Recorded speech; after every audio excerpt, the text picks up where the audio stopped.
સુરેન્દ્રનગરના નાયબ મામલતદાર ચંદ્રસિંહ મોરી ભ્રષ્ટાચાર મુદ્દે ઈડીએ મોટા ખુલાસાઓ કર્યા છે, જેમાં આરોપી ચંદ્રસિંહ મોરીના બેડરૂમમાંથી 67.50 લાખ મળ્યા હોવાનો ખુલાસો થયો છે।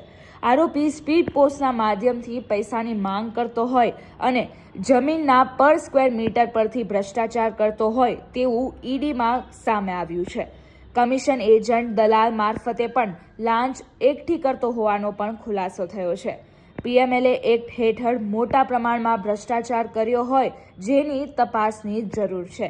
ખંડણીની માંગ અને પૈસા એકત્રિત કર્યા તેની તપાસ માટે ઈડીએ 14 દિવસના રિમાન્ડમાં અરજીમાં ખુલાસાઓ કર્યા છે। આરોપીના રિમાન્ડ આગામી 1 તારીખ સુધી કોર્ટ દ્વારા ઈડીને આપવામાં આવ્યા છે। ઉલ્લેખનીય છે કે આગામી સમયમાં તપાસ દરમિયાન સુરેન્દ્રનગરના ઉચ્ચ અધિકારીઓની મુશ્કેલીમાં પણ વધારો થઈ શકે છે।